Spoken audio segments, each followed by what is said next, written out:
Hello, welcome everyone. So today we'll be taking up the daily quiz for the date 12th March 2024. So before we get into the actual discussion regarding the daily quiz, there's a tiny announcement. So that is regarding the workshop for the year 2025. So and all the details regarding the workshop is given in the description box below. So kindly go through it. So now let us get into the discussion of the first question. So we know that yesterday Honorable Supreme Court did not allow SBI for the extension of time to declare the details regarding the electoral bond, and in fact Honorable Supreme Court also warned for a contempt of court against the SBI. So regarding this context, so we will be taking up the question. So consider the following statement regarding the contempt of court. So contempt of court. So consider the following statement regarding contempt of court. So yesterday Honorable Supreme Court told that if the SBI doesn't follow the orders of Supreme Court, SBI has to face contempt of court. So in this context, we'll be taking up the question.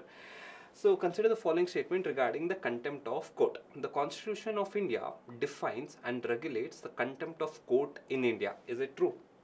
So what do you think? Does the Constitution of India regulate and define each and every nuances of the contempt of court powers to the court? No, the Constitution of India just defines that the court has contempt of power, contempt power, but however, how to exercise, on what grounds to exercise, that is not given by the Constitution. So it doesn't define and regulate the contempt of court in India. So in fact, if you see the Article 129 and Article 215, Article 129 is for the Supreme Court and Article 215 is for the Honorable High Court. So the Article 129 and Article 215 empowers the court to issue contempt. But however, on what grounds to issue contempt and what is the procedure, that is not given in the Constitution. So all the details and nuances regarding the contempt of court is given in the rule, or say in the law, that is your Contempt of Court Act 1971. This Contempt of Court Act 1971 is the elaborative law that defines in which occasion to issue the contempt orders and what are the provisions. Everything is determined by this Contempt of Court Act 1971. So this statement, that is the Constitution of India defines and regulates the contempt of court in India, that is not true. It is the Contempt of Court Act 1971 that defines and regulates the contempt procedure, not the Constitution. So this statement is wrong. So statement 1 is wrong. And statement 2, that is willfully disobeying a court order is a ground for the punishment under the contempt. Yes, that's true. In fact, yesterday Honorable Supreme Court told the same thing. If you disobey our verdict, you will be facing the contempt of court. That is, willfully disobeying the court order is a ground for the punishment under the contempt. So this is true.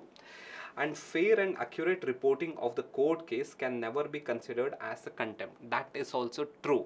That is, the editorial, say for example, if a newspaper reports what has been told in the Supreme Court or in the High Court, that will not be considered as a contempt of court. In fact, the editorial criticism which against any of the court which is accurate, which doesn't lower the dignity of the court, even that is not considered as a contempt of court. So since we are a democracy, this is allowed. So that will not be considered as a contempt of court. So even this is true. So the answer would be B. B is the answer. So again here the point to remember is that the Constitution doesn't give the details regarding the contempt of court. It is the Contempt of Court Act 1971 gives the details regarding the contempt of court. So that's what you have to remember. So now, and yesterday Honorable Prime Minister announced one important achievement by our DRDO. So that is regarding your MIRV. So what is this MIRV? MIRV is Multiple Independently Targetable Re-Entry Vehicle, MIRV. So regarding this, let us take this question. So consider the following statement regarding Agni 5 with MIRV technology in India. So who developed this MIRV technology? It is your DRDO. So DRDO developed this technology. So Agni 5 is a short-range ballistic missile capable of carrying the conventional warhead. So Agni 5, is it a short-range ballistic missile? No, Agni 5 is not a short-range ballistic missile. It is a long-range ballistic missile. In fact, we call it as ICBM. So intercontinental ballistic missile. Intercontinental ballistic missile. Agni 5 can reach up to 5,000 kilometer. So 5,000 kilometer. So from here up to 5,000 kilometer, we can we can send the missile.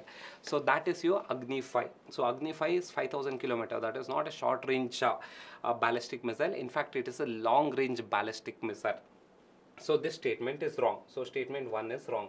So A and C will go. So now MIRV MIRV is multiple independently targetable re-entry vehicle that was successfully demonstrated by DRDO yesterday. That is your MIRV technology allows a single Agni 5 missile to deliver multiple nuclear warheads to separate targets. Is it true? Is it true or false? What do you think? So before seeing the answer, so let's quickly go through this MIRV technology. What is this MIRV technology? Multiple independently targetable re-entry vehicle. If you see here, multiple independently targetable weapons would be placed in the missile. So this payload, this is the payload where weapons are carried. So here we will have multiple weapons or say multiple payloads. So this, what happens when we launch a missile, each weapon could target various objects. So if this payload has multiple weapons, each weapon or each warhead could be targeted for one target. So this is called as your multiple independently targetable re-entry vehicle. So this technology was successfully demonstrated by DRDO yesterday. So this is your multiple independently targetable re-entry vehicle technology allows a single Agni 5 missile to deliver multiple nuclear warhead to the separate targets. Is it true? Yes, is it true? If you see this image, you will get a better understanding. So this is a normal missile, so which has a single warhead. If MIRV missiles, in the sense there would be multiple warheads in the same missile, each warhead, each weapon can be targeted to various objects. So this technology is called as MIRV missile technology. So that was merged in Agni 5 missile. So this statement is right. And what about the statement 3? That is, development of Agni 5 MIRV strengthens India's deterrence capacity. Yes, exactly. Now, one Agni 5 missile can target multiple objects. So earlier, one Agni 5 missile could target only one object, whereas now with one Agni 5 MIRV technology, multiple objects can be targeted. Say multiple objects can be targeted like this. So as a reason, it will increase India's military capacity, or say it will increase India's deterrence capabilities. So this statement is also right. So the answer is B. So now let us go to the next question. The next question is regarding the Finance Commission. So in today's in today's Hindu article, so there was one editorial on this Finance Commission. So consider the following statement regarding the Finance Commission in India. So the Finance Commission is a constitutional body, constituted by the President of India. Is it true? Is Finance Commission a constitutional body? Yes, Finance Commission is a constitutional body. And what's the article number of Finance Commission? It is Article 280. So under Article 280, Honorable President constitutes a Finance Commission. So that is Article 280. So statement 1 is right. So what about statement 2? The Finance Commission is responsible for the recommendation of for recommending the devolution of the tax revenues between the central government and state government. Is it true? See, the main objective of constituting a Finance Commission is that the tax pool that gets accumulated year on year. So how do we distribute between your union government and your state government? How to distribute, in what proportion? So which state should get how much money? So how much union should have? How much state government should have? All these things will be given by the Finance Commission. That is the reason why the Honorable President constitutes a Finance Commission. So this statement is also right. So what about the third statement? The recommendation of finance commissions are binding on the government. Is it true? Is the recommendation of finance commission binding on the government? Most of you might be thinking it is true. No, it is not true. The government can accept it, that is the union government can accept the recommendation of finance commission or may not accept the recommendation of finance commission. But however, as a convention, since independence, almost all the recommendation of finance commissions are accepted by the union government. So in reality, the government may accept it or may not accept it, but usually it is accepted. So but however, this statement is wrong. The government, that is the recommendation of finance commissions, are not binding. It is not binding. The government may accept the recommendation of finance commission or the government may not accept the recommendation of finance commission. It is not binding. So this statement is wrong. So the answer has to be A. So this is the answer, since it is not binding. So again, the take home point here is that finance commission is constituted by the honorable president under article 280, but however, the recommendations of finance commissions are not binding on the government of India. So the government of India may accept the recommendation or may not accept the recommendation. So that is the crux which you have to memorize, or which you should know. So now let us take the another concept, that is another topic. So consider the following statement regarding the Western Ghats. So Western Ghats, in today's newspaper there was one article on regarding Western Ghats. On that topic we'll be taking up the question. So the Western Ghats are one of the world's biodiversity hotspot, known for its evergreen forest. Is Western Ghat a biodiversity hotspot? What do you think? What do you think? Is Western Ghat a biodiversity hotspot? So biodiversity hotspot concept is given by whom? It is given by Conservation International. It is biodiversity hotspot concept is given by Conservation International. We call it as CI, Conservation International. Is biodiversity is Western Ghat is Western Ghat a biodiversity hotspot? Yes, Western Ghat is one of the biodiversity hotspot among the 4 biodiversity hotspot in India. If you see here, this is your Western Ghats, and what are the other 3 biodiversity hotspot of India? One, this is your Himalayan region, the green one is your Himalayan region, and this is your Indo-Burma, this is another biodiversity hotspot, and the last one here is the Nicobar part. Even Nicobar part we call it as a Sundaland, Sunda, this is your Sundaland. So there are 4 biodiversity hotspots in India. One is your Western Ghats, and the next one is your Himalayan region, third one is your Indo-Burma, and the fourth one is Sundaland. Sundaland is your Nicobar region. So these are the 4 biodiversity hotspots, of which Western Ghats is one of the biodiversity hotspots. So this statement is absolutely right. Western Ghats extends along the western coast of India and covers the states such as Gujarat, Maharashtra, Goa, Karnataka, Kerala and Tamil Nadu. So what do you think? Does Western Ghats cover all the 6 states?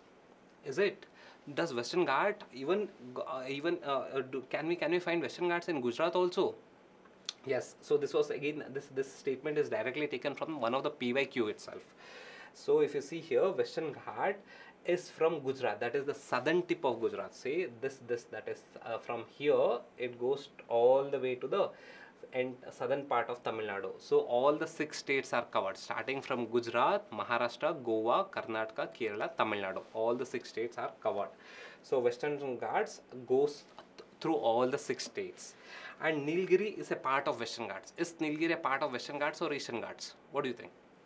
Nilgiri is a part of Western Ghats, and again here one thing you should know, that Nilgiri is in this zone. It's in the tri-junction of your Kerala, your Karnataka and your Tamil Nadu. It is in this tri-junction zone. Nilgiri is in this tri-junction zone, and Nilgiri is a part of your Western Ghats as well. So all 3 statement is absolutely right. So the answer has to be D. So D is the answer. So now let us go the next PYQ. Again, it's a static PYQ from your modern history with reference 2021 PYQ. With reference to the 8th August 1942 in Indian history, which one of the following statement is correct? So 8th August, the famous protest that started on this 8th August, what is it called as? It is Quit India resolution was adopted on the adopted by ASAC. ASAC is All India Congress Committee. So Quit India resolution. In this August, that is in this Quit India revolution, Gandhiji told that gave a slogan, do or die. So this statement was given by Gandhiji in this Quit India revolution. So that Quit India revolution started on 8th August 1942. So the answer is A. So now let us go to the fact of the day. So the fact of the day is quite interesting. So it is a part of your environment geography topic. So there's a concept called as glacial lake outburst flood. So if you see here in this Down to Earth magazine, it was stated that the glacial lake outburst flood, the frequency of this glacial lake outburst flood will be increasing in the future. So what is this glacial lake outburst flood? So before taking up this glacial lake outburst flood, let us understand what is a glacial lake. So we know that these are the mountains, the glacial mountains which has glacial. Say this is your glacial mountains. So which has high ice or snow, that is your glacial mountains. So what happens near the foothills, say this is a mountain. So near the foothills, there would be a small lake that would be formed. So how this lake gets formed? The water that melts from the snow will go and accumulate in this lake. So that would be called as your glacial lake. So if you see here in this image, the water from the snow melt would go and accumulate at the foothill of a glacial mountain. So that would be called as your glacial lake. So glacial lake outburst flood means whenever this lake, so what happens, this lake, I'll change the ink, so this lake will have a retaining wall over here. So a retaining wall would be there. So what happens if during some conditions, say during earthquake or say during the at an increase of temperature, this retaining wall, which is also usually made up of your ice or say debris, rock debris, it gets disturbed, and what happens, this retaining wall breaks. The retaining wall breaks. If the retaining wall breaks, what would happen? The water that is there in the lake would flow down at a rapid pace. That phenomena is called as glacial lake outburst flood. So whenever there is a flooding from this glacial lake, that phenomena is called as glacial lake outburst flood. So in the recent times, what is happening due to the climate change, the snow water, the melt from the snow water is increasing. That is leading to the increase in the frequency of glacial lake outburst flood. So that is the fact of the day. Is it clear? Okay, fine. So then thank you guys.